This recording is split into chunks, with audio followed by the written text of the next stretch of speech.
Ian Richardson in a stereo production of The House on the Strand, the novel by Daphne du Maurier, adapted for radio by Philip Lever and Kay Patrick.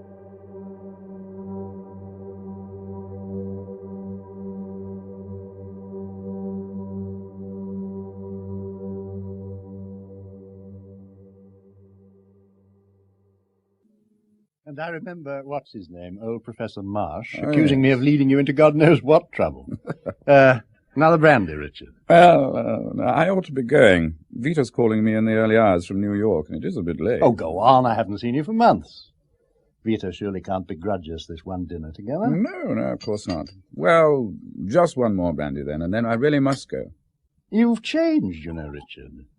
You're not the same carefree Richard Young I knew at Cambridge. Yeah, just 20 years ago, and you're hardly the same carefree Magnus Leighton. Well, probably you're right. Thank you. So, what is it to be? England or America? Have you decided yet? Well, that's the trouble, you see. I haven't decided yet. Vita's keen for me to take this directorship in New York. Her brother's publishing firm. Sounds a little incestuous. So, Vita's pushing you to go to New York, and you'd prefer to stay in London. Vita retires to America in a huff, ostensibly to collect her son from school, leaving you with a decision to make. Oh, now that's putting it a little baldly. But to the point, and you see, I think I may be able to help. You're in between jobs, right? Vita returns in a week with your stepson in tow, and then what? Well, Europe for a holiday, I suppose. After I've told Vita my decision, see England or New York. You remember Kilmarth? My parents' old house? Yes. You used to like staying there? Yes, of course I remember it. It's a beautiful old house. Well, it's been standing empty since they died. Oh, the occasional visit from me, but that's all. I've modernized it, and a woman comes in from the village to keep everything in order. Now, what I'm suggesting, Richard, is that instead of hanging about in London waiting for Vita, you stay at Kilmarth. Vita and Teddy can join you there, and, well, you can all stay as long as you like. It's tempting, Magnus. Only, well, you see, Vita's rather set her heart on the Mediterranean. I would have thought it was just what you both needed. Somewhere you can laze about in the sun. Good for the boy, too. Plenty of sailing. But most important of all, the peace you need, Richard, to come to a decision. After all, it'll be a big move. Oh. Surely even Vita can see that. Well, yes, of course you can. Good. So then you'll put it to her, will you? See what she says? Of course I will. It's extremely kind of you, Magnus. Oh, nonsense, dear boy. Come back for lunch tomorrow, and we'll finalize arrangements. Right. Another brandy to celebrate? Well,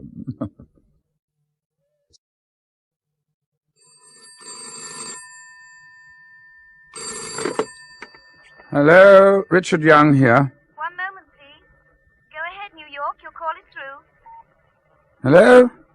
Hello? Richard? Hello? Hello, can you hear me? Yes, loud and clear. Are you all right? You sound a little strange. I'm sorry, darling, I haven't been in long. Living it up while my back's turned, huh? No, hardly. Just dinner with Magnus. You remember you've heard me talk about Kilmarth, Magnus's house in Cornwall, where we used to spend our holidays sometimes. I remember. Well, he's offered it to us, you, me and Teddy, for the summer. It's a beautiful old place. You'll love it. Cornwall? But we said Europe for summer. Yes, but... I told Bill and Diana we might see them in Nice. Oh, I've almost committed us, darling. You see, the thing is, I'd like to stay there. It's peaceful and it's quiet. And cold. And what about food? Oh, now, Vita, and listen. if it's that old, it'll be primitive. Vita, listen, Vita. It isn't primitive. Now, you just listen to me. I'll tell you about it. All right. Go ahead. Convince me. Good. I'm glad she's keen. Well, as I say, her major fear seems to have been that she might find it primitive. 3 years of marriage and the dishwasher means more to your conjugal life than the double bed I'm throwing in for good measure. I warned you it wouldn't last. The marriage, I mean, not the bed. Just a second. I'll turn that off. Your taste in music seems to have changed, Magnus. I don't recall you having much time for the romantics before. No. Science has provided all the romance I need. As a matter of fact, Richard, I've stumbled across something rather exciting. I thought I sensed something simmering underneath that calm exterior of yours. What is it? I've had what I think is a success with one particular piece of research, a combination of plant and chemical into a drug, which has an extraordinary effect on the brain. I thought all so-called hard drugs had that kind of effect. Well, the people who take them, mescaline or LSD or whatever, pass into a world of fantasy, don't they? Filled with exotic blooms and imagine they're in paradise. No, this was no fantasy world. You mean you've tried it yourself? Of course. And I repeat, this was no fantasy world I entered. It was very real indeed. What sort of world? The past. All your sins, do you mean? The evil deeds of your misspent youth? No, nothing personal at all. I was merely an observer, like a spectator at a play. I didn't take part. Well, the fact is that... No, I won't tell you what I saw. It would spoil the experiment for you. I'm sorry, I don't understand. I want you to try the drug yourself and see if it produces the same effect. Oh, no. We're not at Cambridge anymore. 20 years ago, I might have swallowed one of your concoctions and risked death, but not any longer. I'm not asking you to risk death. I'm asking you to give up 20 minutes, possibly an hour, of an idle afternoon before Vita and her son arrive by trying an experiment on yourself that may change the whole conception of time as we know it at present. Why me? Why not try it on your disciples in London University under proper conditions? Because it would be premature. And because I'm not prepared to risk telling anyone, not even my disciples, as you choose to call them. I intend to work on it in September when I come down to Kilmarth. I've converted the old laundry into a laboratory. Now, meanwhile, you're going to be alone in the house. You could at least try it once and report back. I need your help, Richard. You're the only one I can trust, the only one who'll understand. You must understand just how much this means to me. Will you do it, Richard? Will you help me? Oh, Vita's right. I never did learn how to say no to you, Magnus. Thank you. Now, here is the key to the lab. It's in the basement. You remember the old laundry? Yes, I remember. Now listen carefully, this is very important. By the old sink is a cupboard. Okay. Inside you'll find 3 small bottles labelled A, B, and C. You drink 3 of the measures out of bottle A. Have you got it? Bottle A, 3 measures. Now, it could have a sudden effect, you know, no intervening stage, direct transition from one state to another. But no matter what you feel like, stay in the house, because you won't be aware of your body coming into contact with inanimate objects. There may possibly be a feeling of nausea, but nothing dangerous. But whatever you do, don't touch alcohol for at least 3 hours after taking the drug, and then go slow. I'm beginning to regret this already. Now, another thing. If you should meet a figure from the past... A figure? Yes, I know this sounds ridiculous, but you'll see. If you should do so, for heaven's sake, don't touch him. Inanimate objects don't matter, but if you try to make contact with living flesh, the link breaks and you'll come to with a very unpleasant jerk. I tried it, and I know. Tell me, Magnus, what will I see? I prefer not to tell you. It might predispose you unconsciously to see what I saw. Now, I suggest you set off this afternoon. Give yourself this evening to settle in, and take the drug sometime tomorrow morning. Give me a ring and tell me what happens. Well, that's if I'm capable. Of course you'll be capable. Oh, don't look so worried, Richard. I promise you there's absolutely no danger. No danger at all. Had enough breakfast, Mr. Young? Hey, Mr. Young? Mm-hmm. You had enough breakfast? Oh, plenty, thank you. I'm so sorry, Mrs. Collins, I was miles away. Oh. Look, do you mind if I go now, Mr. Young? No. I've got to get my shopping, you see. No, you're sure you'll be all right? Yes. I'll pop back this evening and get you a meal. Yes, well, there's plenty to do. I'll be quite busy. Like the professor. He manages to keep himself busy when he comes down here, though what doing, I don't know. Let me see you out. Now, you don't want to lock yourself away like he does. You want to get out, enjoy the fresh air. It'll do you good to walk over the hill to the sea. Yeah, bring some colour to your face. I'll probably do that later, Mrs. Collins. I've got 1 or 2 things to see to first. Well, you know your own business best, I suppose. Well, Till this evening then, Mr. Young. Goodbye, and thank you again. Goodbye.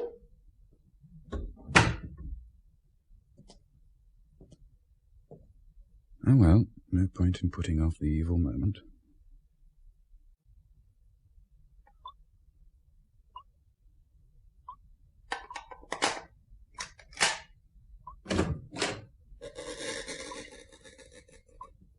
Oh, what a place. Well, covered by the sink, I think he said. Here we are. B. C. R. A. Now then, 3 measures. 1, 2, 3.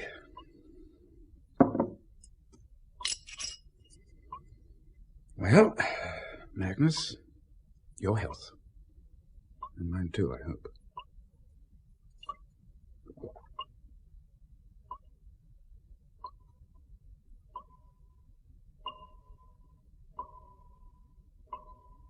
Nothing.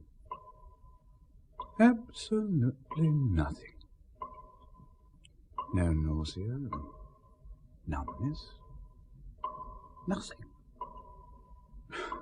I feel cheated. Ooh. Well, no point in staying here, I suppose. Might as well take Mrs. Collins' advice.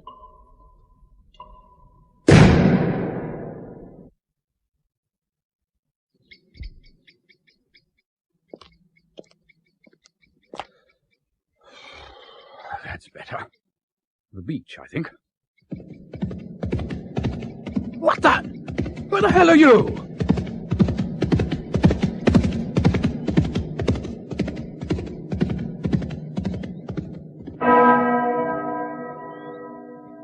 What is this?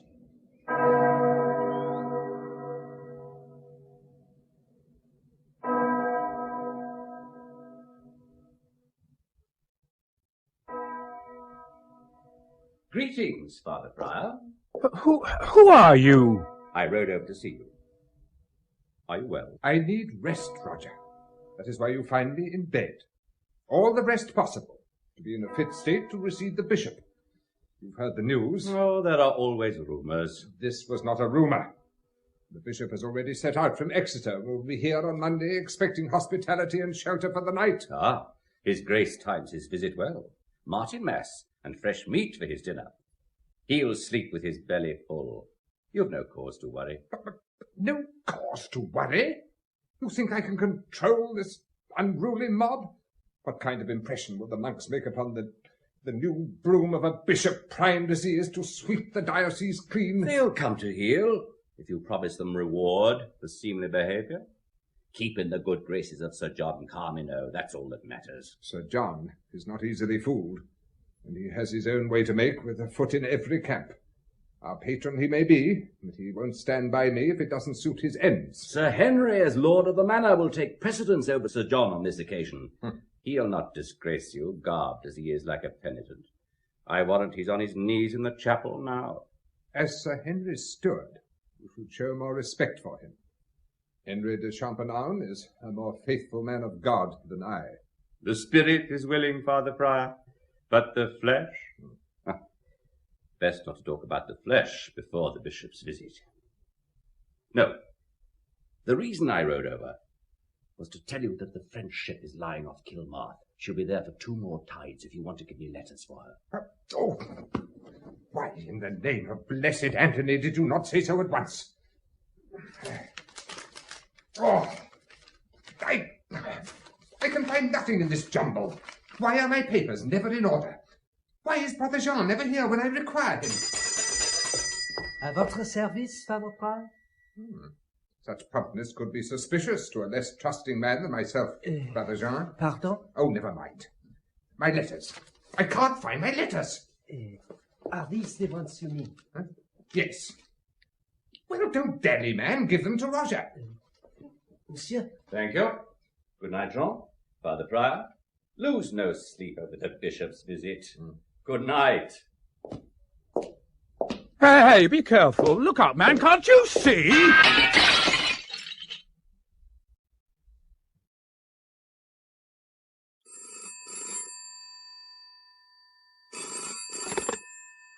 Yes. At last. I've been sitting here waiting for you to ring. I got impatient. Well, what happened? Did it work? Yes. Are you all right? Well, I think so, except that I feel bloody tired, and I've cut my hand putting it through one of the kitchen windows. You must have touched someone. Well, he was walking straight at me. I put my hand up to protect myself, so I suppose I must have done. Apart from that, I was nearly sick in the boiler room. Oh, minor matters, dear boy, minor matters. So, it worked for you too? Yes. How absolutely splendid. Now tell me everything, from the beginning. What happened? Nothing at first. I went out and took a walk through the fields to the sea. You damn fool, I told you to stay in the house. Yes, at I know. least for the first experiment. I know, but frankly, I wasn't expecting it to work. I planned to sit down and, if it did, drift off into some delightful dream. It doesn't happen like that. Well, I know that now. I suddenly heard hoofbeats, and there was this rider at my shoulder. He seemed to look at me as if daring me to follow him. He was dressed in... I don't know how to describe it. Well, his clothes were probably 13th or 14th century. I haven't pinpointed the period in time yet. Well, go on. Well, I've followed him to a priory. I think there's a tie-up there with a medieval priory that was once part of Tywardreath. The father prior called my horseman Roger. Roger. I saw him too. And in both our cases, the compulsion to follow him was particularly urgent. I felt it, and so did you. I've made the trip, to use student phraseology, several times, and he's invariably been there. You'll find the same thing happens on your next trip. Oh, now look, Magnus, I did this for you today because I was on my own, and it's quite out of the question to go on. When my wife and stepson arrive, I'll be tied up with them. But you've got nearly a week, Richard. No, Magnus, I'm not trying it again. Well, of course, it can still be dismissed by the skeptical. Oh, I doubt that anyone could dismiss it, Magnus. The effect of the drug is amazing. I'm almost sorry I can't get involved. I'm curious to know if I'd see Roger again. It could still be dismissed, however, Richard.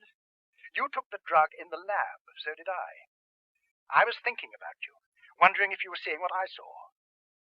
Do you remember those experiments we did as students at Cambridge? Well, it wasn't telepathy, if that's what you're driving at. Of that I'm certain. Can you prove it? Well, I'm sure I can. There must be some way. There is. Drive out to some spot in the middle of nowhere, take the drug without telling me where or when, and we'll see if we can't smash any possible theories about telepathy.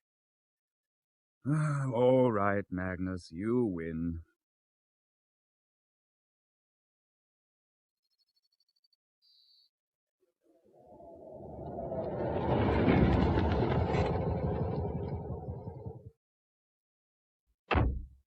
Right, over there, I think, near the church.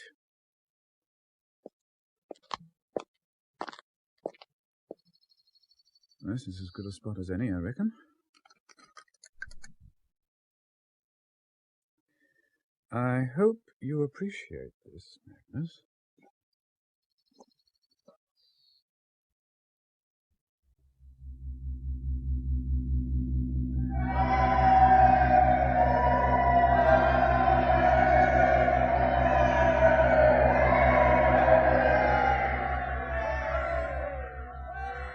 Mark my word, Brother Jean.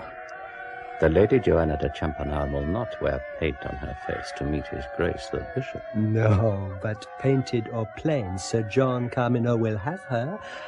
Ah, here comes his grace.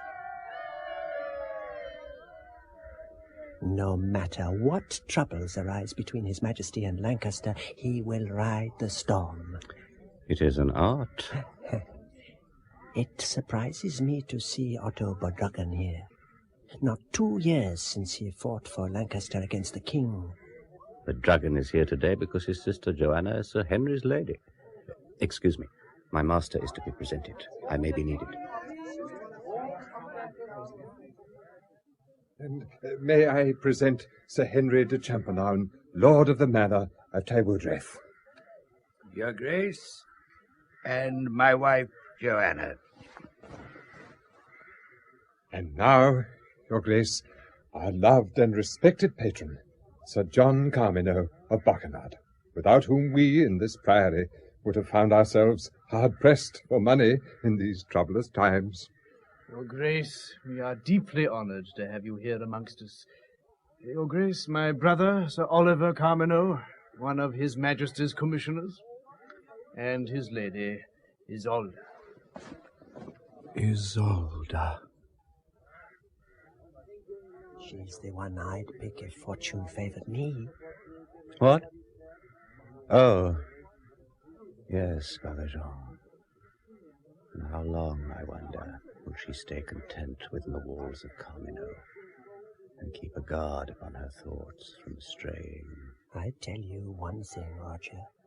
Otto Bodragan has an eye to her. Roger, Lady Joanna? Sir Oliver and Lady Isolde lodge with us tonight. See if you can find them. I'm ready to leave now. My lady. And find Sir Henry, too. I don't know about Sir Henry, but the Lady Isolde is not far. Where? Over there, in the chapel doorway, in rather intimate conversation with Sir Otto Bodragan.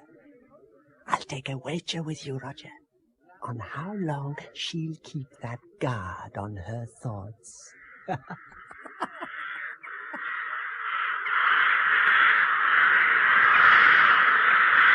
Would you like the light on? What?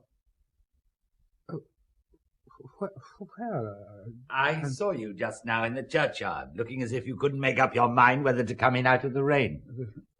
The rain? Well, now that you have, let me show you around. I'm the vicar of St. Andrew's. It's a fine old church, and we're very proud of it. But you must be an enthusiast hanging about the churchyard in the rain. I am interested, yes.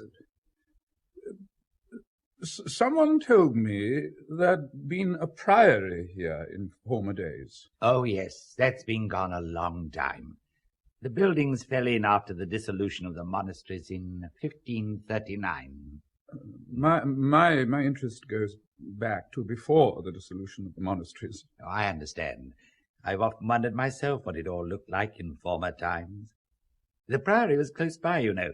It was a French house attached to the Benedictine Abbey of St. Sergius and Bacchus in Angers. I believe most of the monks were French. Brother Jung. I beg your pardon? I was just wondering if you know anything about the lords of the manor in early times. Well, I might be able to help there. Parochial history, I remember, records that the manor is mentioned in Domesday, known as Tywardreath, or House on the Strand. The last heiress, Isolde, sold it to the Champernownes in the 13th century. Isolde? Yes, I believe so. Can't help much further, I'm afraid. Tell me, are you staying in the district? At Professor Lane's house, Kilmarth. Ah, yes. I don't think Professor Lane gets down very often, does he? He doesn't come to church. No. Well, if you feel like coming either to a service or just to wander around, you'll be most welcome. Thank you. Yes, it has stopped raining. Well, goodbye, Mr. Young. Goodbye, Mr. Young. Goodbye. Hope to see you again.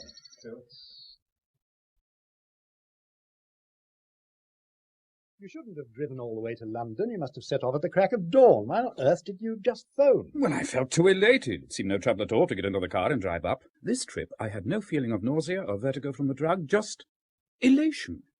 I must have broken the speed limit several times driving up. Yes, that's one of the reasons we must test the drug. It could be addictive. Sit down, Richard. Addictive? Yes.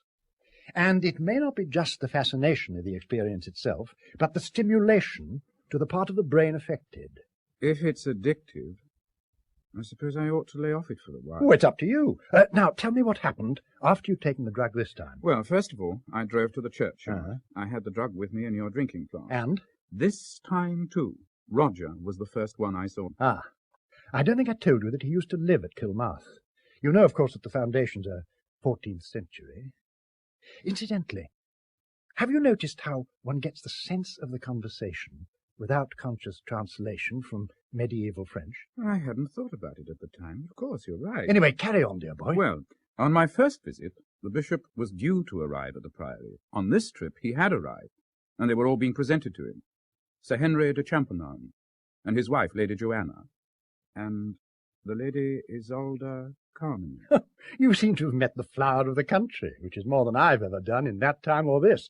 With me, it was the monks' dormitory. So, the point is, none of this can be put down to telepathic communication. Agreed? Agreed. Well, now, let's just think about this.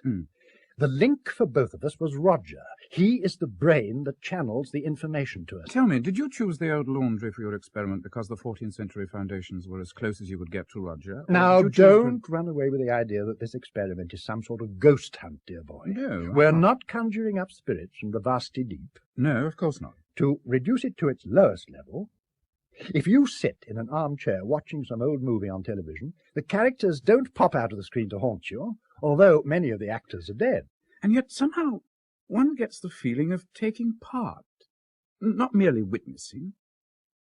I intend to do more research into the Carmenars and Champernownes when I get back to Kilmarth. One of my students has a buddy who works in the Public Records Office and the British Museum. He's trying to trace one or two things for me. I haven't told him why I'm interested. The lay subsidy roll of 1327 may help, apparently. Oh, and while I think of it, dear boy, the other bottle, B, should be in the cupboard in the lab. Oh, yes, it is. With, it is. Well, now, pack it carefully and send it to me, would you? Are you going to be experimenting in London? No, not on myself, on a healthy monkey. Oh, now, any news of Vita? Can you delay her? I mean, tell her the drains have gone wrong or something. Well, say something that'll daunt her. Nothing daunts Vita. Oh. She'll bring a plumbing expert down with her from the American Embassy or something. Oh, well, then we must just work fast. There's a great deal to do. Now, lunch first, I think. And then, if you're to get back to Cornwall before midnight, you'd better set off immediately after. That you, Mr. Young? Yes. It's late for you, isn't it? Something wrong, Mrs. Collins? Oh, I'm sorry, sir, but I was a bit worried about you. You see, you weren't in all day, and your bed didn't look as if it had been slept in, and there was no note, and no one had seen you in the village. I'm terribly sorry, Mrs. Collins. I had to drive up to London unexpectedly, but I should have left you a note. I'm really terribly sorry. Oh, you're all right, are you, Mr. Young? You look a bit tired. No, I'm fine, and I do apologize. It was unforgivable to worry you like that. No matter. And by the way, your wife rang up earlier. From New York it was.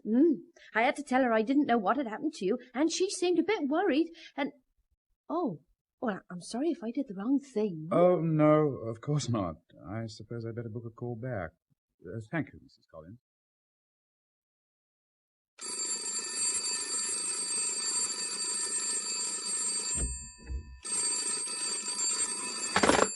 Hello, Richard Young here. We have that call to New York for you now, sir. Hold the line, please. Thank you. You're through now, New York. Hello, Vita. Are you all right, Richard? I spoke to some woman earlier. I could hardly understand a word she said, but it was something like you'd been missing all day. I was worried. That was Mrs. Collins, the lady from the village who looks after Kilmarth. I wasn't missing. I had to go to London for the day, and I'd forgotten to tell her. I had to see Magnus on business. Oh, so your professor's been putting you to work. That doesn't surprise me. What's he been making you do that's turned you into a performing seal? Oh, endless things turning out junk. I'll explain when I see you. That's why I phoned before. You'll be seeing me sooner than you expected. Oh? I'll be flying to London this evening. Bill and Diana have decided to visit London, and I'm flying with them. I'm bringing Teddy, of course. But that means you'll be here tomorrow afternoon. You needn't sound so enthusiastic. No, it's just that I'm not ready. Not ready? But you've been down there at least 3 days. Look, darling, I can't explain over the phone, but, well, frankly, we weren't expecting you till Monday. We? Is your professor there too? No, I mean Mrs. Collins and myself, of course. She only comes in the mornings. She'll be terribly put out if everything isn't absolutely straight, and you know what you're like. You'll take a dislike to the place if it isn't shining. Oh, what absolute nonsense. Oh, now, listen, darling, don't be obstructive. If you come down right away, it won't be convenient, and that's the plain truth of it, and I'm sorry. Okay. I'll tell Bill and Diana that it isn't convenient for my husband to see me. Oh, Vita. I'm sure they'll find that wildly amusing. Vita! Bye. Oh, damn you, Magnus.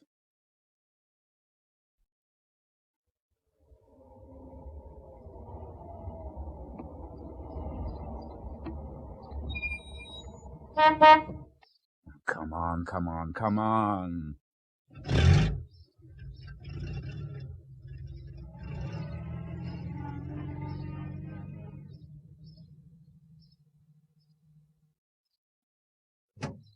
Morning. I think you can get past now. Sorry about the hold-up. The roads are rather narrow in this part of Cornwall, aren't they? Oh, not to worry. You did a fine job getting your caravan clear of the road. I'm used to it. I live here. Oh, Chapel Down. It's an unusual name for a house. Well, we decided to keep the name of the actual plot of ground. It's been Chapel Down for centuries.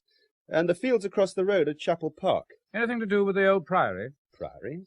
Well, what priory would that be? Well, it's mentioned in this book, The Visitations of Cornwall. Perhaps you can tell me if there's any old farmhouse in the valley that might have been a manor house in days gone by. Well, there's Trevenna up back behind us, but I've never heard that it was old. There's Trinadlin, of course, Trevarren up the valley near the railway tunnel. I believe that's, hundreds of years old, about 1705, they say. My book mentions that a place called Grattan used to be an old house. Grattan? Mm. Well, if it was, there's nothing but slate and rubble now. The name has something to do with burning, I believe. If you drive on a bit and park, there's a path opposite the turning to Stony Bridge that'll lead you to it. But you'll find nothing of interest for you. I don't suppose I will, except the view. Mostly trains. Not so many of those these days.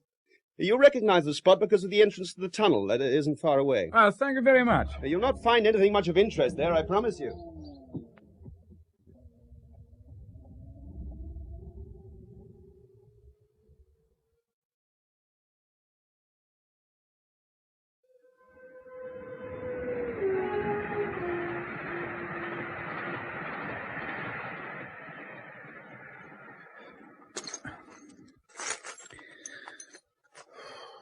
Well, he was right.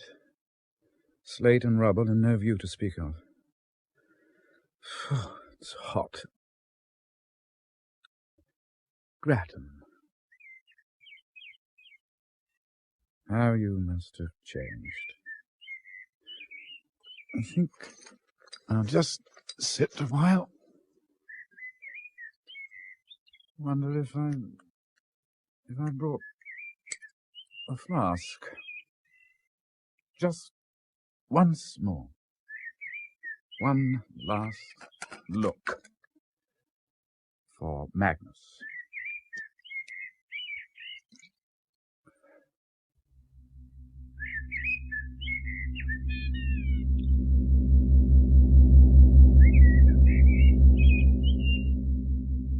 Sir Otto. Sir Otto, over here. What news of Sir Henry de Champernowne? He is sinking fast. There is little hope for him. My Lady Joanna is with him. Sir Henry does not suffer. We have seen to that. Or, to speak more plainly, Brother Jean has done so, for he has been at the bedside night and day. And the cause? Nothing but the general weakness of which you know, and a sudden chill with that late frost we had. Through here, my lord.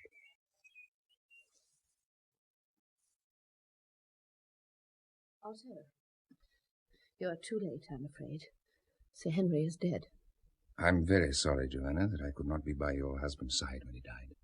My ship was delayed. Have no fear. Brother Jean did all he could for him. My husband would be attended by no one else. But you have not greeted our other visitor. Lady Isolde. I did not see you in the shadows. It is good to see you again, Otto, even on so sad an occasion. I shall leave you to comfort one another. I have one or two things to organize. Roger, follow me.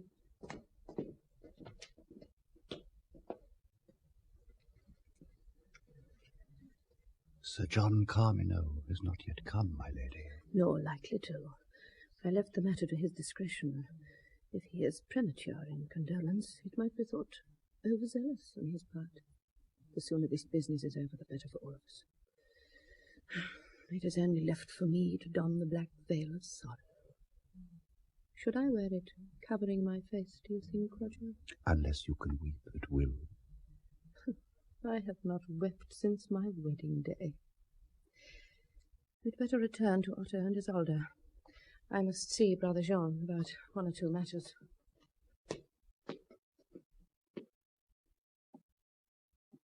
Where is my sister? Calm, Sir Otto. I expected it. You are aware that Sir Henry's son William, being a minor, will forfeit his lands to the king until he attains his majority? I am, Sir Otto.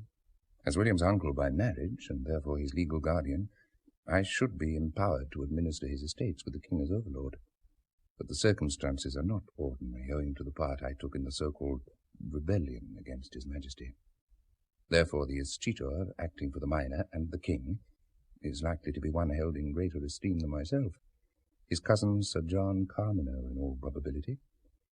In that event, I don't doubt that he will arrange matters smoothly for my sister, and she can perhaps afford to face the death of a husband with equanimity. I'm sure you must be right, my lord, but I'm afraid I don't understand such matters. Maybe not. I think I'd best go and pay tribute to Sir Henry. Lady Carmino does not wish to pay tribute with the rest? It is not my practice to make a mockery of death. Sir Henry would be grateful for your prayers. He has had them, with regularity for many years, and with increasing fervour these past few weeks.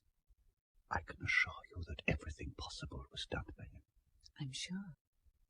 I am no stranger to the seeds of the black poppy, and the white, water hemlock, mandragora, and the sleep they can induce.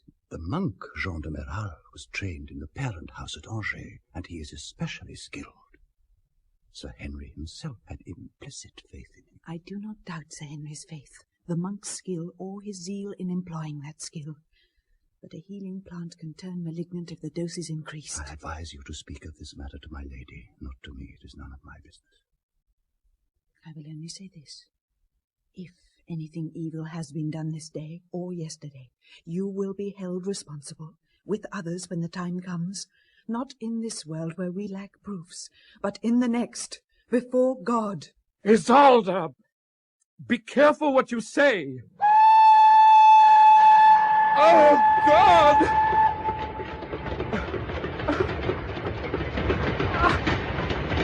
How did I get the car? I must get to the car.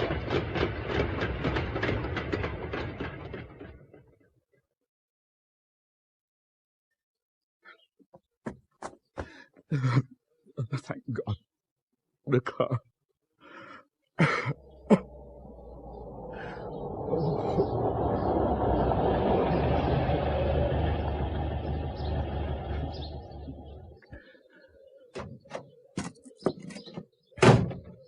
Are you all right? Never again. Never again. You all right? Here, put your head between your knees. You're a terrible old man. Your jacket's torn. You've been in an accident or what? No, I'm fine. I'll just drive home. I do apologize. Thanks very much. Well, that's all in a day's work. I'm a doctor. A doctor? Oh. Well, the fact is, I must have walked up the hill a bit too fast. I felt giddy when I reached the top, and I was sick. I couldn't stop myself. Well, I suppose a lay-by is as good a place as any to throw up in. And I expect a swallow of, what is it, brandy? Hmm? The flask you're clutching probably did you a power of good.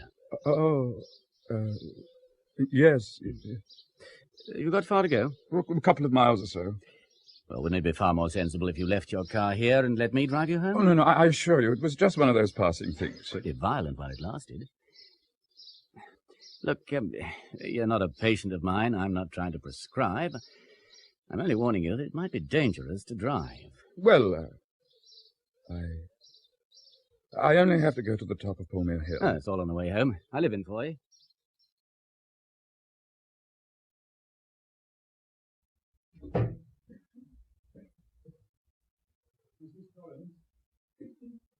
Mrs. Collins? Hello, darling. Surprised to see me?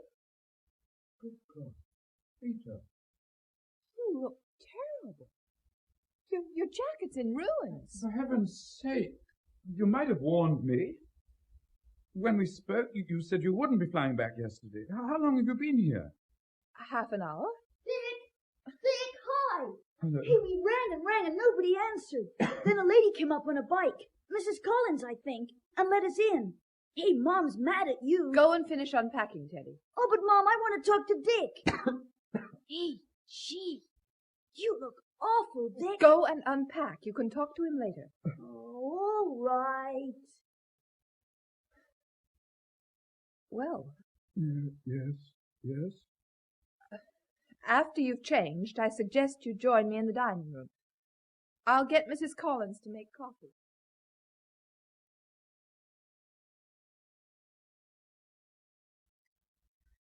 I think Mrs. Collins is pretty efficient. And she's told me all about you. How you lock yourself away for hours among the professor's things. So, I can relax. Well, what do you mean, relax? I was imagining something young and stylish was around when you tried to put me off. I don't trust your professor an inch, but I'm satisfied on that account. Yeah, I see. I drove straight from the airport. Bill and Diana were rather startled because they guessed I'd spend the day with them. But I told them I was worried about you. Joe sends his regards and says the sooner you let him have your decision, the better. Well, I'm sure you can see that. He's thinking of amalgamating with his other firm. You remember I told you. But if they do amalgamate, it wouldn't be before the fall anyway, and it wouldn't affect your job. No. You haven't been listening to a word I said. Yes, I have. What have I been talking about then? You were saying something about Joe's firm, a merger of some sort. What on earth is the matter with you? Have you no interest in our future? I might be talking to someone in another world. Darling, let's not start on the wrong foot. If we start arguing, we'll wear ourselves out and spoil things for Teddy. If I'm vague and inattentive, you must blame it on exhaustion. I took a walk this morning in the hope of pulling myself together. It seems to have slowed me up. What do you mean, exhausted? How can you be exhausted? You're not doing anything. Oh, forget it.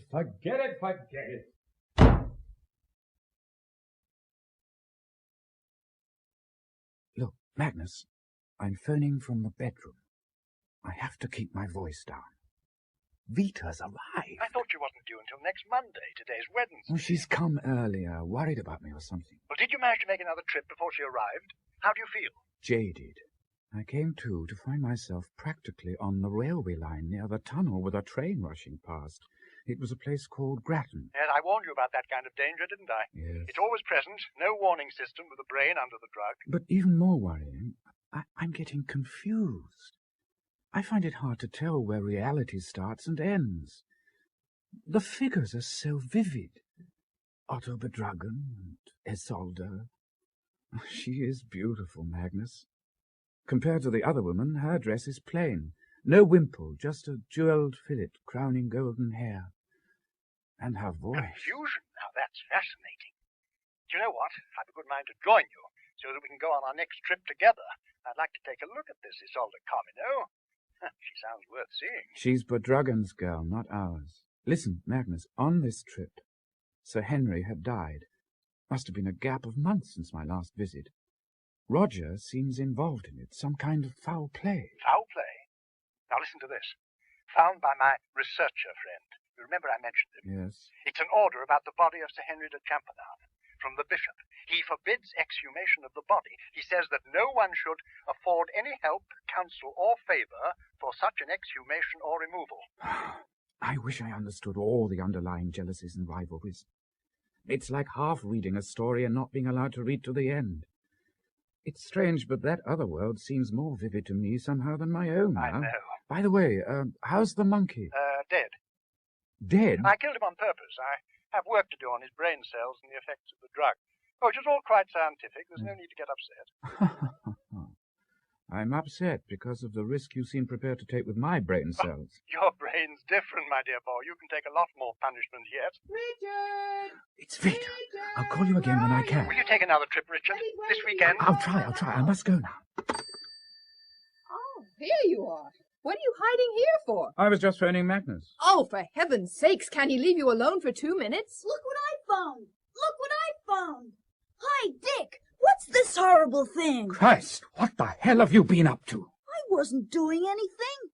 There are some rooms in the basement, and the key was in the lock. You've been... There's a dark little room full of bottles, Mom, and there's something like a dead kitten in one of them, and this monkey's head or whatever it is. Did you break anything or touch anything else? No. If I catch you anywhere near that room again, I'll murder you. Dick! If you'd come next week as you were supposed to, Vita, this would never have happened. You're shaking.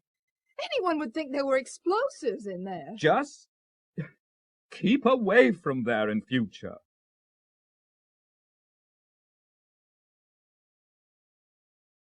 So, I just don't know what to make of it, Diana. I've never heard him speak to Teddy like he did yesterday. The poor boy's very upset. And Richard doesn't look at all well. Very, hollow-eyed. He says he's been sleeping badly. Well, honey, it's a good thing you joined him there. A husband on the loose is a husband on the prowl, as I told you before. I've had experience with Bill. Oh, Bill. Well, we all know Bill can't be trusted out of your sight. Well, let's just hope that darn professor hasn't been putting Dick up to something. I don't trust that man. Never have and never will. I can guess why that is. Oh, don't be ridiculous. He may be like that, but Dick certainly isn't. Very much the reverse. Maybe that's the attraction for the professor. Oh, I gotta go, Diana. That's Dick and Teddy. Dick took him out for a walk to make up for the scene yesterday, Bye. I'll ring you later. You do that. Hello. Well, that's eased the atmosphere anyway. It was the least you could do after the way you talked to him yesterday. Is this letter for me? Yeah.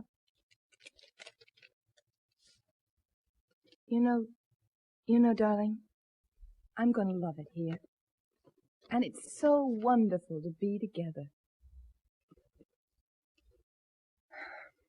Well, aren't you going to tell me what's in that letter you find so engrossing? Oh, nothing. Just a piece of research I was interested in. Research? What about? Let me see. Sir John Carmino? Mm-hmm. Well, I can't make sense of this. What does it say? That Sir John acted as a tutor for the estates of Sir Henry of Champernowne, and that Lady Joanna will be free to marry whomsoever she likes, and that Sir Otto Bodrugan has lost. Lost? Well, don't look so depressed by it. When did all this happen, for God's sake? In the reign of Edward III, 1312 to 1377. Well, why on earth should you care what happened then? Oh.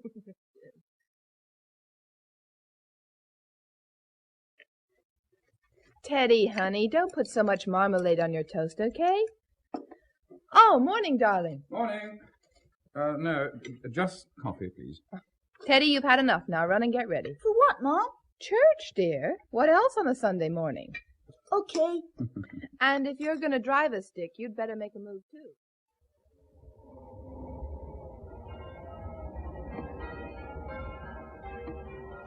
What will you do while we're in church? Drive a little, perhaps leave the car and walk. I'll be back to pick you up, don't worry.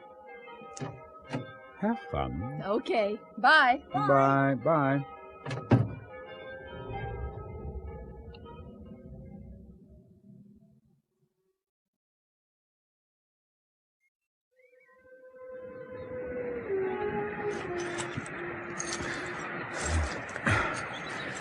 Here we are. Grattan. Here's to Isolde.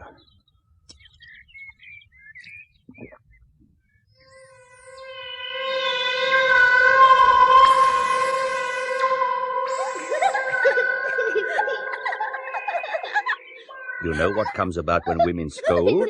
Their tongues turn black and curl into their throats. I must pluck it back. Open your mouths. Let's pray God it does the trick. Now, you must behave. I have work to do. We have guests. Let me stay another night and not sleep aboard. I may find myself hard aground if I make sail. What's this? The longer you remain, the more dangerous for us both. You know how Gothic travels. To come here anyway was madness with the vessel well known. There's nothing to that. I come frequently to the bay and to this river. It was pure chance that brought you here as well. It was not, and you know it very well. The steward brought you my letter telling you I should be here. Roger is a trusty messenger. With my sister Joanna away at Trelawney, this seemed a safe chance meeting place. A risk worth taking. Worth taking, yes. But I do not trust the steward as you do, and you know my reasons. He keeps our meeting secret for the time because it pleases him. One word to my husband and we'd be lost. Oliver is in London. Malice travels with every wind that blows. Oliver cares not a jot if I live or die. He has women wherever he goes. But his pride would never brook a faithless wife. That I know. My lady, Alice has the children's ponies. They are saddled and bridled. Will you come? Yes, I am coming. Goodbye, Otto. Not for long. I am coming, Roger.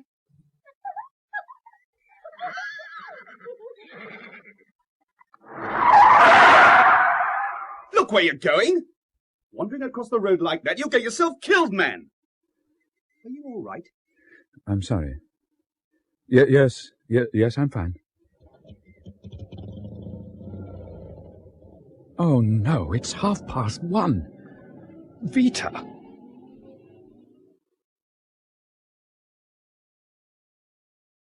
I'm sorry, darling. I can't keep saying that, but the car broke down. I'm most frightfully sorry. I wouldn't have had this happen for the world. I can believe it. I'm sorry. I seem to have spoilt your weekend for you. What do you mean? This telegram came for you while you were out. From your professor, naturally. Wired from Cambridge. It reads, "Have a good trip this weekend. Hope your girl turns up. He says, what? Shall be thinking of you. Greetings, Magnus." Now listen, Vita, that telegram is a complete joke, a leg pull on the part of Magnus. Don't make an absolute idiot of yourself by taking it seriously. Look, I've been honest with you. I've been helping him with 1 or 2 bits of research, and this telegram is just his way of wishing me luck. You're not a scientist. What sort of research can you possibly do? And that telegram hardly reads like a serious scientific document. Look, Vita, it was a complete joke. I'm not interested in the professor or his jokes. You share so many of them and keep me out that I'm past caring. Oh, for God's sake, you're behaving like every well-worn joke about wives I've ever heard. The simplest thing to do would be to ring up Magnus first thing in the morning and tell him you're filing a divorce suit because you suspect me of waiting to meet up with some scrubber at Land's End. He'll howl his head off. All right. What were you really doing this morning while we were in church? I've told you, mooching about in a derelict quarry. It has connections with an old manor house, and Magnus and I happen to be interested in the site. Then I couldn't start the car, which I'd parked rather awkwardly in a ditch. It's news to me that your professor is an historian as well as a scientist. Good news, don't you think? Makes a change from all those embryos in bottles. I encourage it. You encourage him in everything. That's why he makes use of you. While you were scrabbling about in that quarry for your precious professor, I've been busy too. Bill and Diana phoned. They're just crazy to see the house, so I suggested they put off their visit to Dublin for 48 hours and motor down to see us for lunch and so stay the night. They jumped at the idea. Oh, my God, Vita. I'm glad you're pleased. Oh, no, you're right, Vita. American policy is changing there. Bill rather hoped to get the embassy, but they gave it to Peters. Remember him, Vita? Oh, do I? Surely he doesn't even know that country exists. No, a diplomat's job is not an easy one.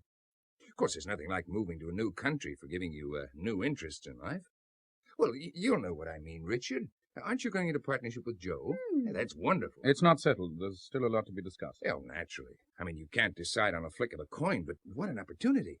His firm is on the crest of a wave right now, and you'd never regret it.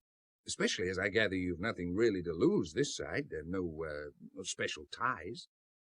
Of course, Vita would make a home anywhere. She has the knack.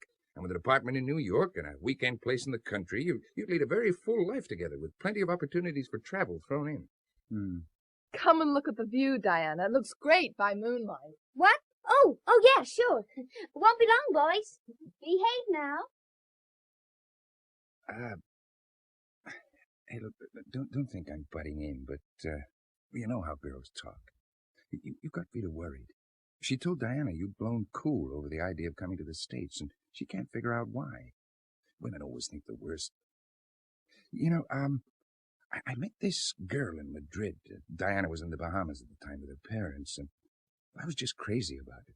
19, she wasn't a real peach.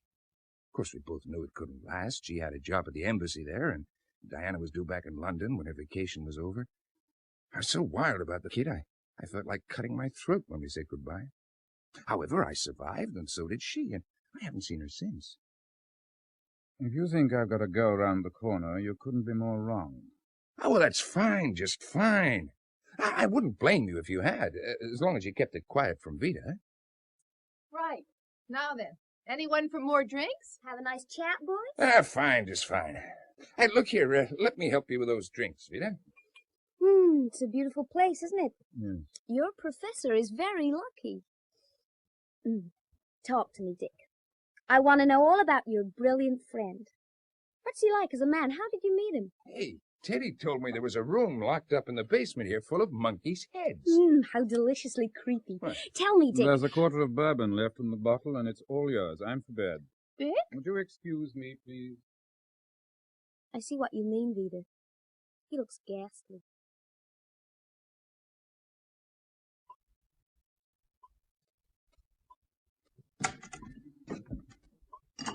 Where's the measure? Oh, to hell with the measure.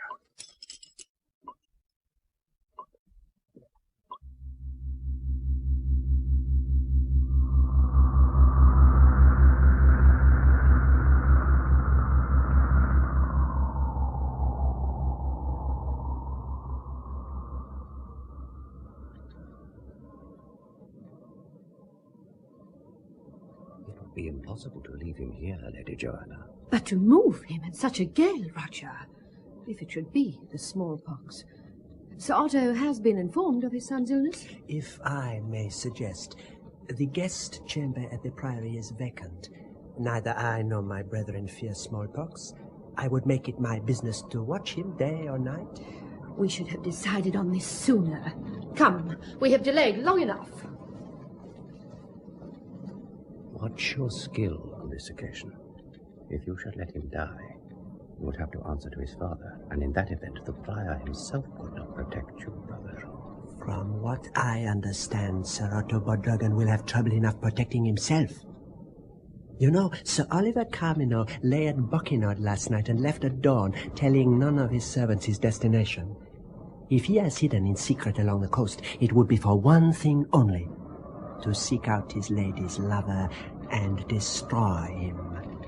I would not give much for Sir Otto's chances if he were caught in an ambush. We are ready, Roger. Go ahead of me, Brother Jean. I will not be long. As you wish. Boy! Boy! Sir? Ride like the devil to Tregest. Warn Lady Isolde to stay indoors. The dragon was to have sailed here to the creek tonight, but he'll not venture in this gale. For God's sake, ride like the devil. I will. Roger! Coming, my lady.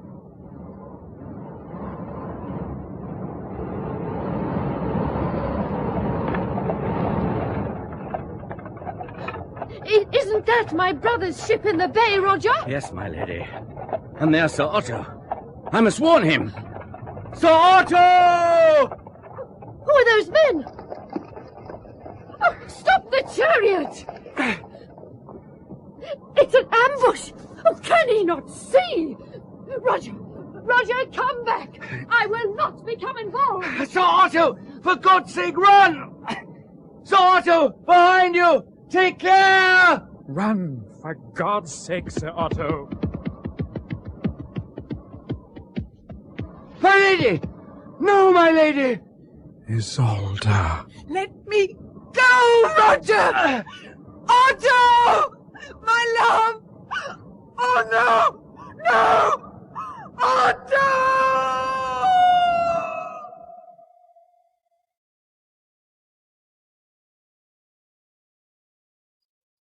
It's a pity we have to leave today, Vida. Frankly, I'm worried about Dick. Hey, what time did you say he set off on his walk of his? Oh, well, I'm not sure. I must have still been asleep. Have some more coffee, Vida. Come on, I'll help you make it. Quiet morning for you, Bill. Helps get rid of all that bourbon.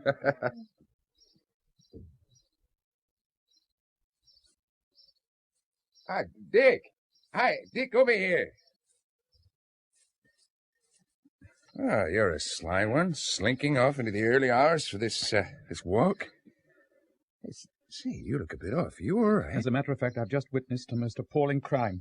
What on earth? I felt I needed some air, so I took the car down to a place I know near the estuary, and the boat went aground. It was blowing damn hard, and the chap aboard and his crew had to take the dinghy. They made the opposite shore all right, and this appalling thing then happened. These thugs, these bloody thugs on the opposite shore. The chap in the boat didn't have a chance. My God, how terrible. Hey, hadn't you better call the police? Police? It's not a job for the police. It's this chap's son I'm thinking of. He's ill, and someone will have to tell him. But good God, Dick, it's your duty to inform the police. This is murder. And you say you know the chap who was drowned and his son. What? No, I mean, I've heard people talk of the family. I can't get involved. There were other witnesses. They'll tell the police, probably. Did you speak to them? No, they didn't see me. I still think you ought to tell the police. Would you like me to do it for you? No. And Bill, not a word to Diana and Vita. Swear it.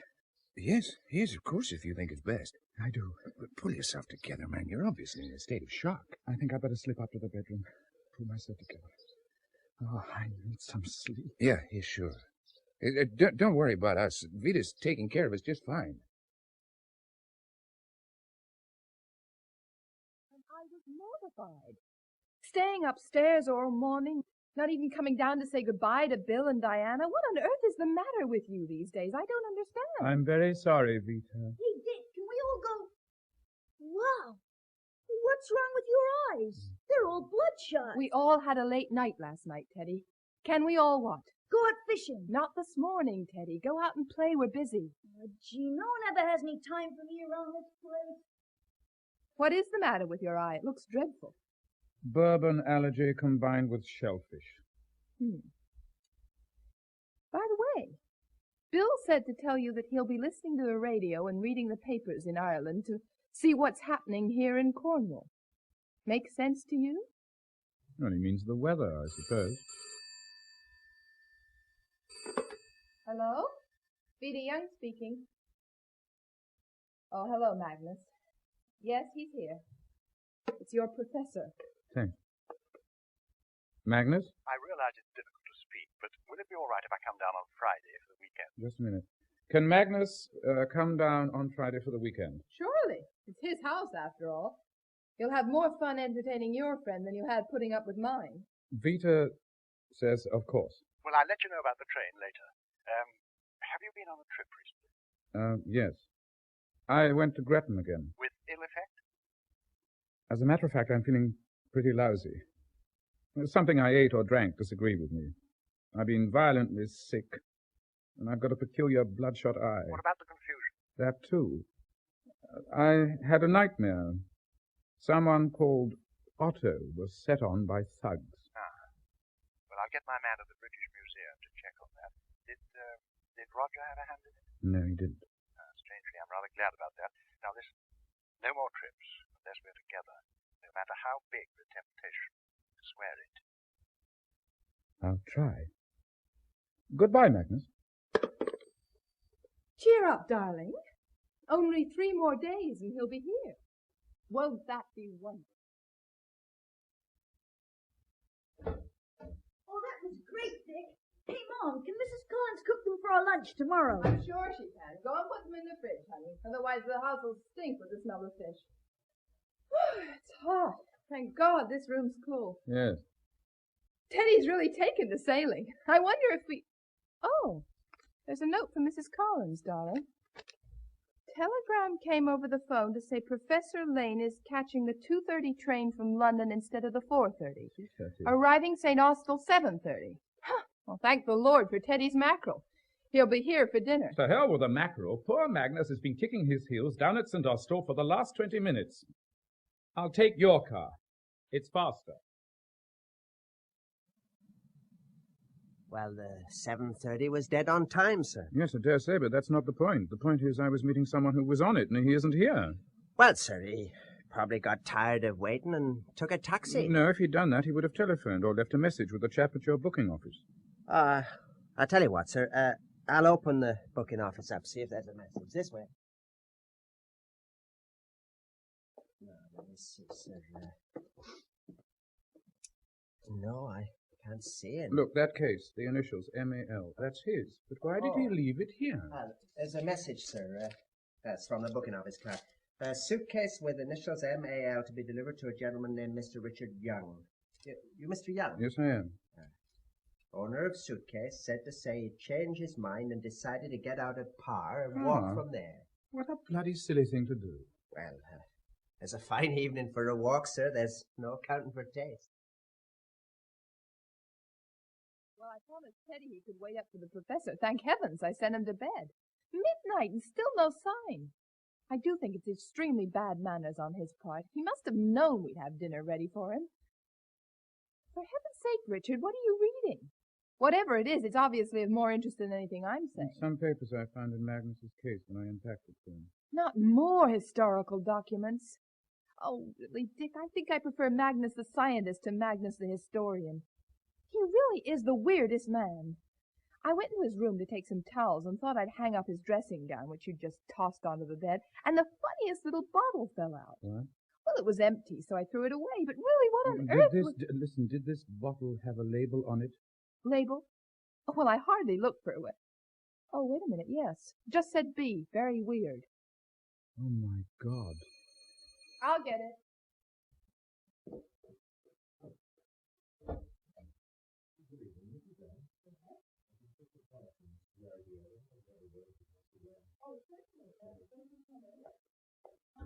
Richard, there's a police inspector to see you.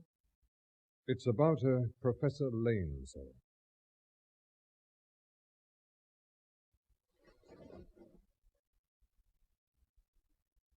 Yes. That's him, Inspector. How?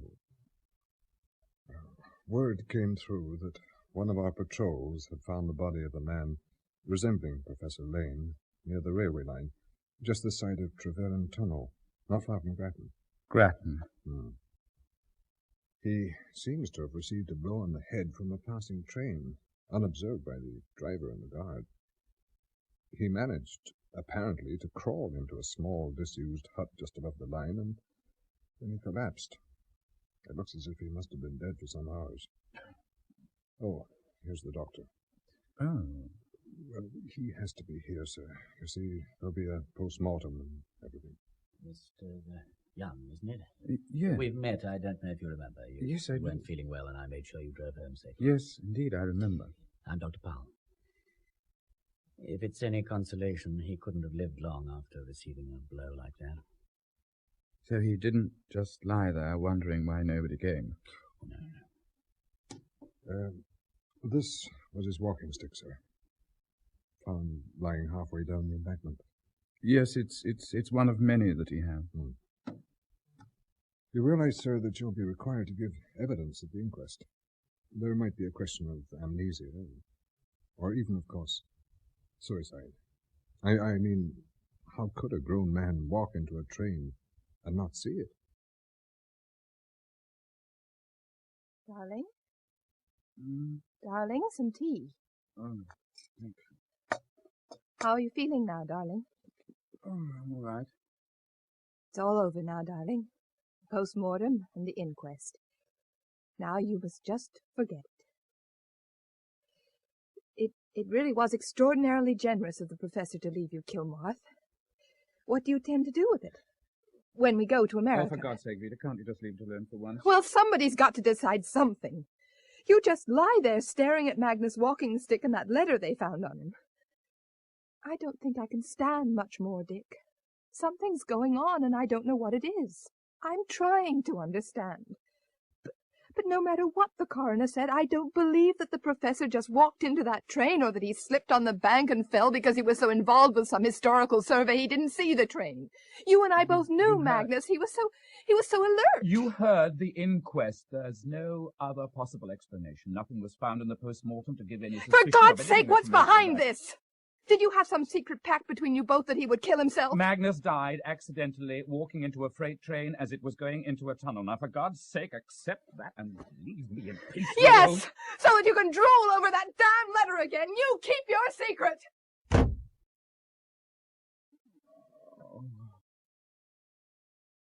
Magnus. Dear Dick, I'm writing this in the train. And it will probably be illegible. There's probably no need to write at all, and by the time you receive it, we shall have had an uproarious evening together. I write as a safety measure. My findings to date are pretty conclusive that we are onto something of prime importance regarding the brain. The particular cells I've been working on, which I will call the memory box, store not only our own memories, but habits of the earlier brain pattern we inherit. With the use of a drug, the inherited older pattern takes over and becomes dominant. By the way, I enclose an account of Otto Bodrugan's death. Poor Isolde. Who will comfort her now? Will we ever know? As to the drug itself, it's dangerous and could be lethal if taken to excess. So, dear boy, if anything happens to me, destroy what remains in the lab. No time to say any more. We're drawing into Exeter. A bientôt, in this world, or the other, or hereafter, Magnus. If anything happens to me, destroy what remains in the lab. Dick, Mom said... Teddy, will you tell Peter that I have work to do, and I do not wish to be disturbed? If anything happens to me, destroy. Only seed left. It must be destroyed. Destroyed completely. Ah, but I haven't taken. She did not dismiss me. I told the Lady Joanna. I know. And now she may threaten harm to you and this whole place. I would not have it thus. Think of your brother. Little Robbie must come to no harm. He has grown to love you, even as I do. Any further suffering that may come my way, I can bear alone. If I have brought dishonour on two houses, my husband's and Otto Bedragon's, which doubtless will be said about me down the years, I will not do the same to yours. I should leave. I should never have taken shelter here from my husband's anger. This was my father's farm, and will be Robbie's when I die. And had you sheltered here for one night only, and not 15, you would have lent grace enough to last through centuries. 15 nights. And on each one of them, since I have been with you, I have stood looking out across the sea to Chapel Point, remembering that his ship would anchor there. Part of me died with him, Roger, the day they killed him, and I think you know it. Yes, I've always known it. If I have given you cause to believe otherwise, forgive me. Joanna, have no fear. My lady. In all the 10 years you served my household, you never thought to bid me welcome here? So this is the retreat. And snug enough, no doubt, on a winter's night, apart from the smell of beasts. How do you do, Isolde? I had heard you had fled here. I do very well, as you see. I have lived better here and had more kindness in 2 weeks than in many months or years before. I don't doubt it. Tell me, do both brothers share you here before the hearth? Why, you... Roger! Not as yet. The elder is too proud, the younger too shy. My protestations of affection fall upon deaf ears. What do you want of me, Joanna? I bring you a message from your brother. He has heard of the flight from your husband's house, and the disgrace that this has brought to our family and yours. He offers you the chance to retire to the nunnery of Cornworthy in Devon. I'm told the air is mild at Cornworthy. The nuns there live to a great age.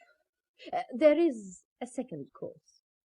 To remain here, as drab to my one-time steward. But I warn you, the parish might serve you as they recently served a tenant of mine, and have you riding to do penance on the back of a black ram.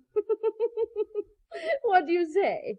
We could mount one of you on a ram and the other on a ewe, and have them jog-trot together.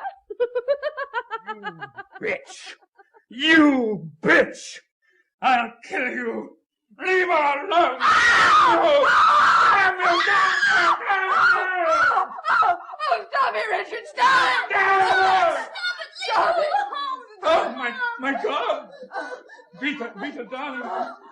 Oh, my God! Come on, Vita! I must phone.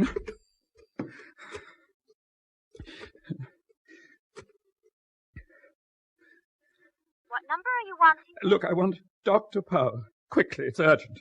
One moment, please. Oh, come on.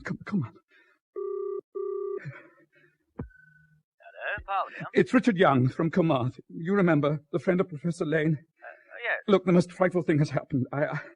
I had a sort of mental blackout, and I tried to strangle my wife, and I may have hurt her, I don't know. Is she unconscious? I don't think so. She went upstairs with the boy. I think they may have locked themselves in the bedroom. I'm speaking to you from the lobby downstairs. All right. I'll come along straight away.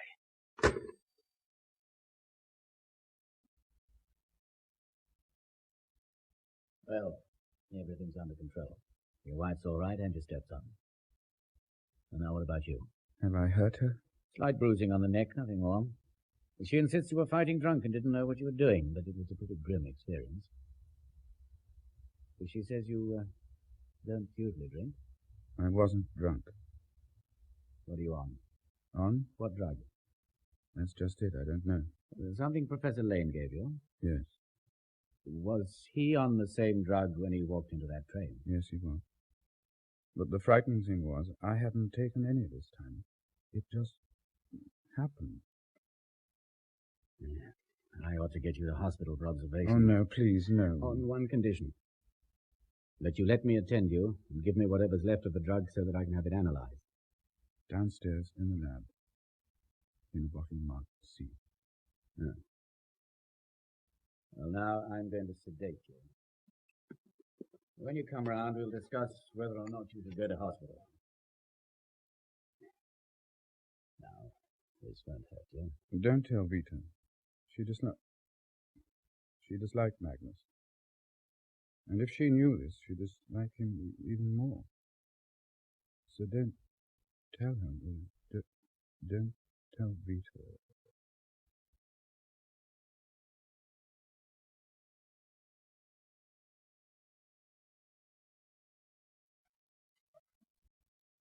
Oh.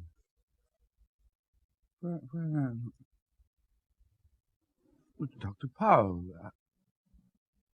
how long have I... 5 days. 5 days?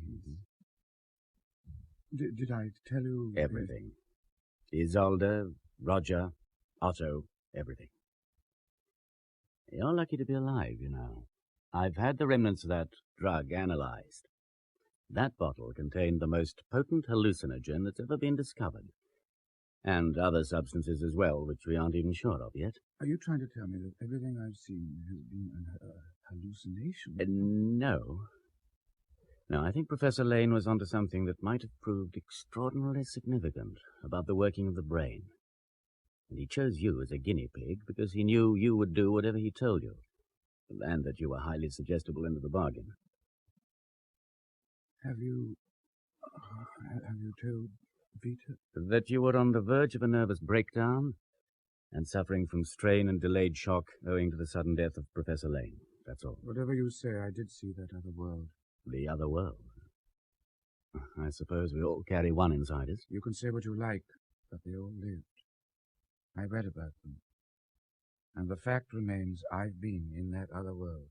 I've seen it and known it. It was cruel, hard, and very often bloody, and so were the people in it. Except for Isolde, and latterly Roger. But my God, it held a fascination for me which is lacking in my own world of today. Yes, a way of escape, a flight from reality. You didn't want to live either in London or New York. The 14th century made an exciting, if somewhat gruesome antidote to both. All right. What have I to do? Get right away from here, from the pull of Roger Kilmarth. Your wife suggested Ireland. You have friends there, I believe. Supposing I said no? Well, I'd sent for an ambulance and got you off to hospital. I thought Ireland was a better idea. It's up to you.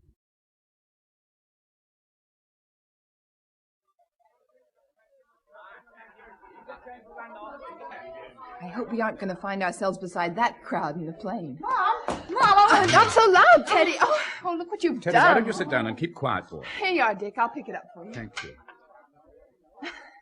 It's a nice stick, isn't it? Yes.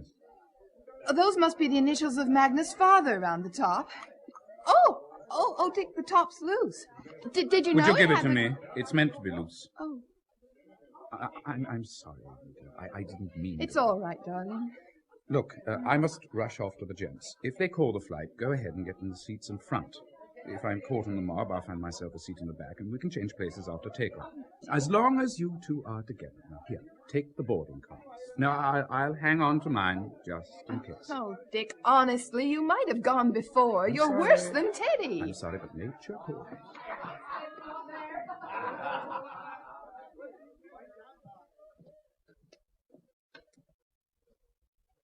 Excuse me. Could you tell me where I can catch a taxi from here?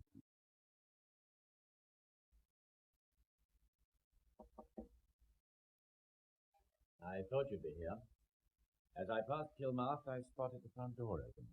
Did Vita phone you? No, I rang the airport to see if you boarded. They said no.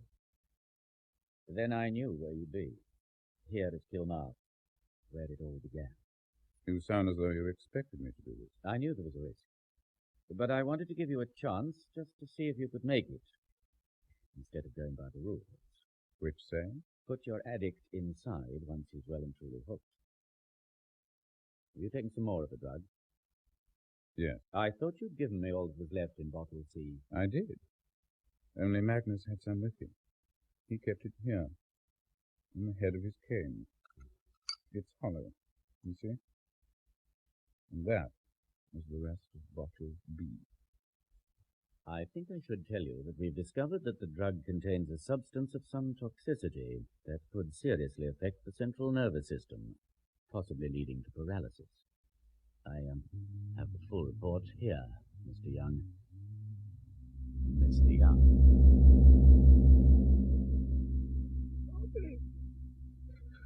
Robbie, where are you? Here, Roger.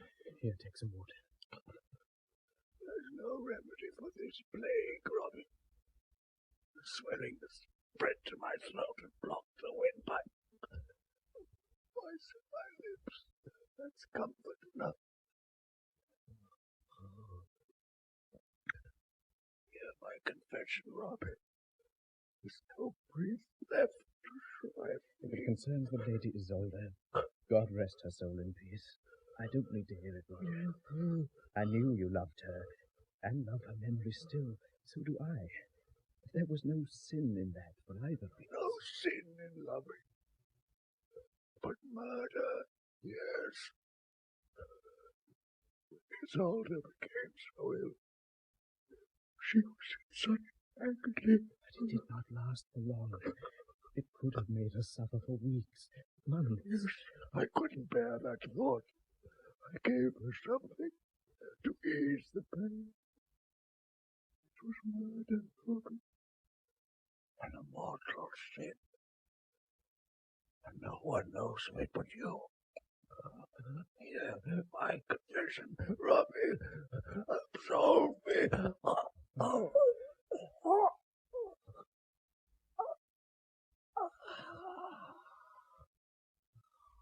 Go forth, O Christian soul, out of this world. In the name of the Father Almighty who created thee, in the name of Jesus Christ, the Son of the living God.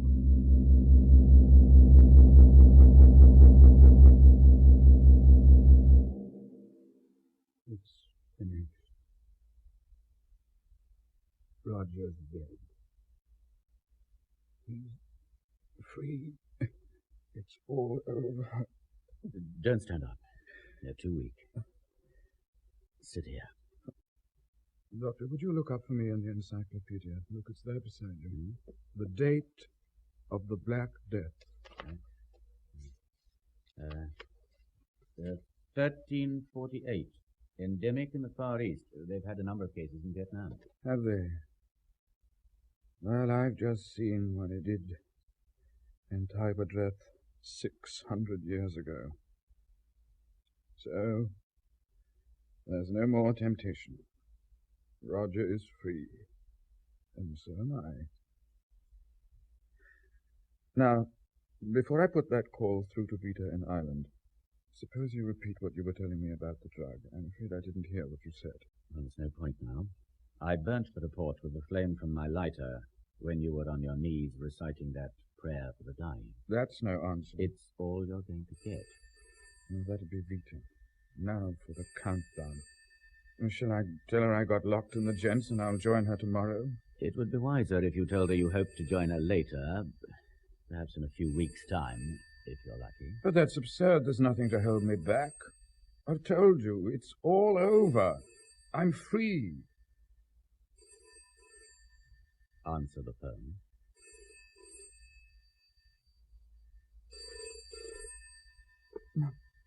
My hand. I can't seem to. Paul, I can't. Dick? Dick? Are you there? Dick? Hello? Hello?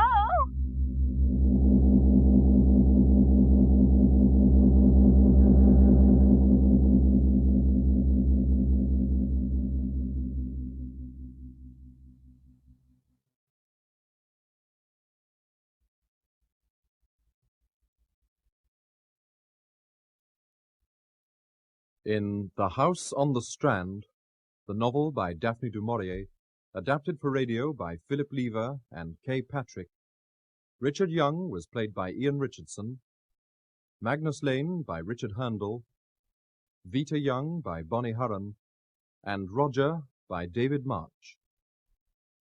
Mrs. Collins, Elizabeth Morgan, the Vicar, Brian Haynes, Caravan Owner, David Sinclair, Dr. Powell, Frank Duncan, Teddy, Judy Bennett, Bill, Vernon Joyner, and Diana, Julie Hallam. Father Prior, Manning Wilson,